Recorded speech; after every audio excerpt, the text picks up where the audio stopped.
Sunday service ended at noon. My brother was gone by 1. Marcus doesn't miss Sunday dinner. Not once, not ever. My daddy's the pastor of this whole church, and even he couldn't look me in the eye. Miss Odessa, who always sees everything on this block. Tonight, her kitchen had answers I wasn't ready for. Deacon Harris told me not to worry. But some men, when they tell you not to worry, that's exactly when you should. Somebody was in that church. And it wasn't my brother. Then I found Marcus's phone. The screen was cracked, but the message was still there. They know what you found. Get out now. The lights went out, but I wasn't leaving without answers. My flashlight swept across the altar, and that's when I saw it. Hidden behind the Bible, Marcus's notebook. Dates going back 11 years. Initials I didn't recognize. And one name he scratched out, like he wanted to unsee it. Somebody else came looking that night, and he wasn't hoping to find me. She's not here. I'll call you when I know something, whoever he was talking to. They were waiting on an answer about me. Whatever my brother found in this church, somebody's been hiding it for 11 years. And I wasn't leaving that parking lot alone.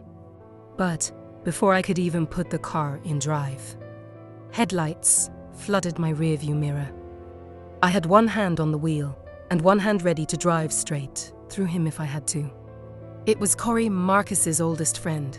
He'd been calling my brother for 3 days. Marcus stopped answering after he told Corey what he found. 11 years ago, a girl went missing 3 blocks from this church, Renee Carter.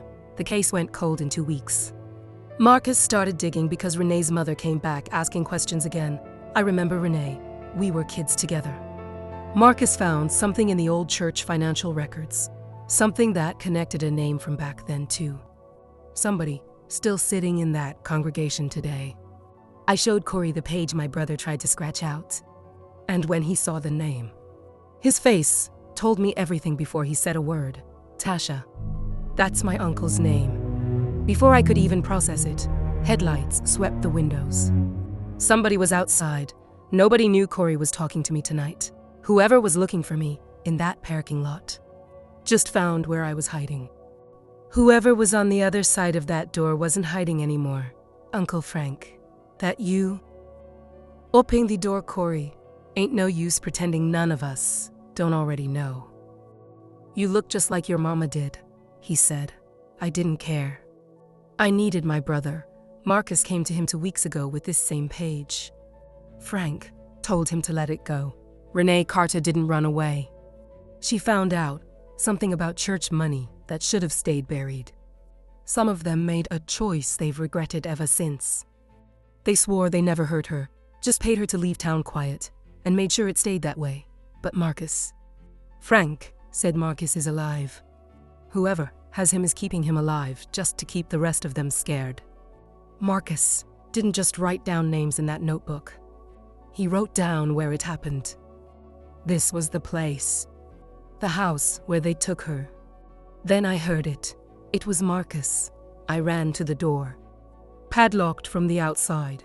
I pounded on it. A second later, someone pounded back. Marcus was inside. Then headlights cut through the darkness behind me. I finally found my brother. Now I had to keep them from taking him somewhere I'd never find him again. While they were inside, I called Corey. One call changed everything. He's still alive. Not too strong, but alive. I cut the ropes around his wrists. He could barely stand.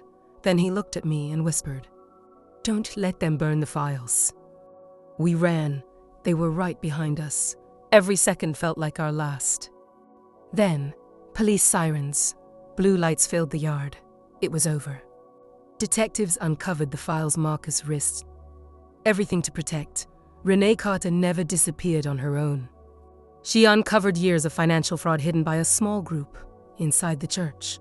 They paid her to leave and buried the truth when Marcus found the evidence.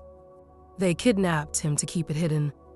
The truth finally came to light. The people responsible were arrested. Silence had protected the lie for 11 years. It couldn't protect it anymore. My brother came home, and after 11 years, Renee Carter finally got justice. Every secret leaves a witness.